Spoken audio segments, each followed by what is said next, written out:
परमेश्वर का धन्यवाद हो आप सभी प्रिय भाई बहनों के लिए। हमारे सभी गाइस जो हमारे चैनल को देखते हैं, वीडियो को सुनते हैं, गवाही को सुनते हैं, उन सभियों के लिए हम एक गवाही आज लेकर आए हैं जिसका नाम है योन। स्वर्गीय मनुष्य कहा गया है उसे। उसका जन्म चीन के एक साम्यवादी परिवार में हुआ 1958 में। चीन में सुसमाचार प्रचार करने के लिए परमेश्वर द्वारा चुना गया पात्र जो भयंकर प्रार्थनाओं के बीच मसीह के सुसमाचार प्रचार किया। योन का परमेश्वर के प्रति लगाव, विश्वास, समर्पण ने साधारण मनुष्य को स्वर्गीय मनुष्य योन बना दिया। प्रभु यीशु के कारण योन को जेल में कठोर यातना दी गई, बिजली का झटका देना, बर्फ पर सुलाया जाना, गाड़ी के पीछे बांधकर तेज गति से गाड़ी चलाना जिससे योन के शरीर का मांस जहां तहां फट गया। तो भी योन ने यीशु मसीह का इनकार नहीं किया। प्रभु यीशु ने भी योन को सामर्थ और अभिषेक से भरा। दुष्ट आत्मा से जकड़े लोग योन के पास आते ही वे छुटकारा पाते थे। सैकड़ों बहरे, अंधे, गूंगे आश्चर्यपूर्वक चंगे हो जाते थे। इनका मसीही जीवन चरित्र उन सभी मसीहों के लिए प्रेरणा स्रोत रहेगा जो मसीह के लिए प्रताड़ना सहते और दुख उठाते रहे हैं। प्रभु हम मसीहों को स्वर्गीय मनुष्य योन की तरह अपने प्रति गहन विश्वास, समर्पण प्रदान करने की कृपा करे जिससे हम मसीह की इच्छा पूरी कर पाएं। आमीन। तो चलिए प्रिय लोगों, योन की पहली एक किताब की गवाही मैं आपके बताना चाहता हूँ। चीन के बंदी गृह की प्रताड़ना एवं आश्चर्य कर्म के विषय में योन के साथ जो हुआ।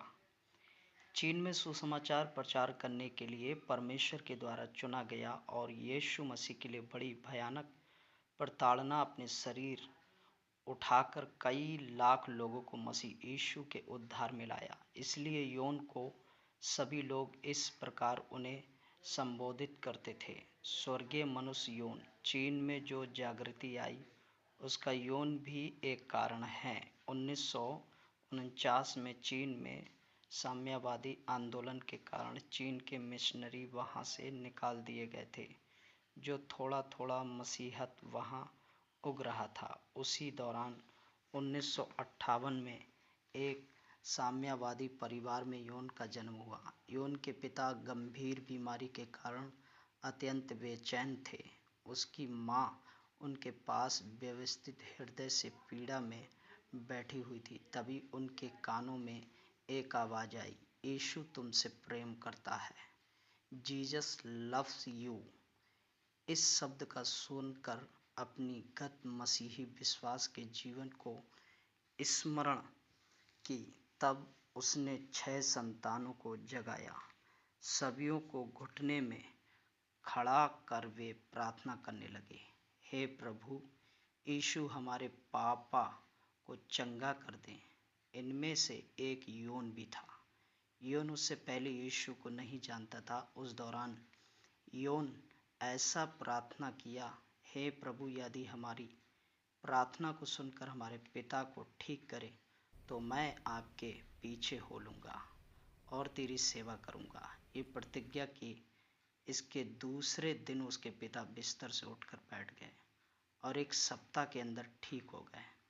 इस आश्चर्य कर्म को देखकर योन के मन में यीशु के विषय और अधिक जानने की इच्छा जागृत हुई। बहुत साल पहले उसकी माँ यीशु के विषय जानती थी। उसने यीशु के विषय में अपनी माँ से पूछा कि यीशु माने कौन, लेकिन उसकी माँ उसे अच्छी तरह समझा नहीं सकी। जैसा योन जानना चाहता था उसी प्रकार उसकी माँ समझा ना सकी। इसलिए यौन अपनी माँ से पूछा, यीशु मसीह के वचन की पुस्तक आपके पास है? तब यौन की माँ कहने लगी, पहले एक मसीही सेवक था, उसके पास बाइबल मिल सकता था। ये कहकर उसे उसके पास ले गई। उसके घर पहुंचकर दरवाज़ा खटखटाया, तब वह सेवक खिड़की से झांक कर बाहर देखा। बाहर यौन भिखारी के समान खड़ा था। उसको देखकर अंदाज़ा लगाया जा सकता था कि वह गरीब परिवार का है।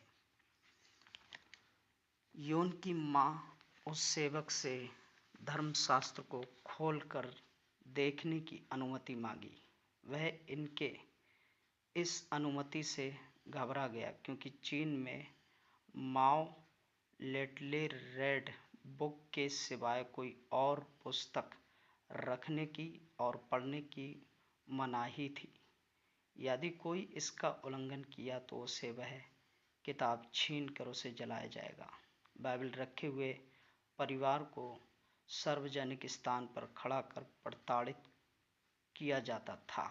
इसलिए वह सेवक भयभीत हो यौन को माँ की अनुमति मानने से इनकार कर दिया। तो वे लोग निराश होकर अपने घर लौट गए। परंतु उसी सेवक ने यौन को एक सलाह दी, धर्मशास्त्र से स्वर्ग से आई हुई पुस्तक है, यदि तुम्हें चाहिए तो स्वर्ग से मांगना चाहिए। परमेश्वर का धन्यवाद हो। यौन प्रतिदिन विश्वास के साथ परमेश्वर से अपने लिए एक बाइबल लेने के लिए प्रार्थना करना शुरू कर दिया। लगभग 1 महीना हो गया, उसकी प्रार्थना का उत्तर नहीं मिला।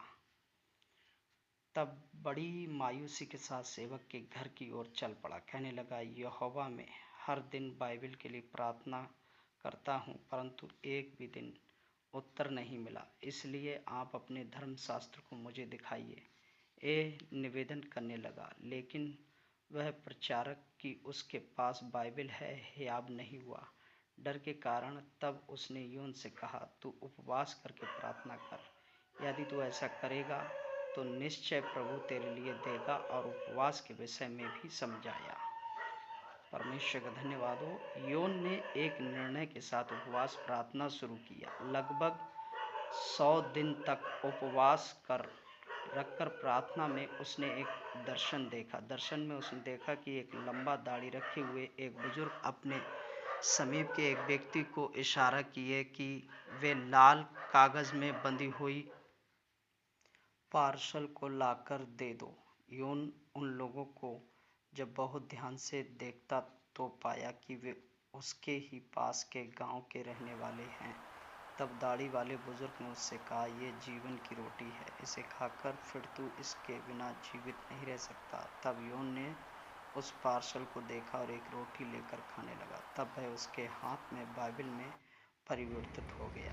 तो यौन के आश्चर्य की कोई सीमा नहीं रही। वह परमेश्वर को धन्यवाद देकर महिमा करने लगा। उस समय अचानक उसकी आंखें खुल गईं। जब वह अपने बिस्तर से उठा, उस समय सुबह के 4 बज रहे थे। तब वह यह कहकर रोने लगा, प्रभु मेरा धर्मशास्त्र कहाँ है? उसके रोने की आवाज़ सुनकर घर के सभी लोग जाग उठे।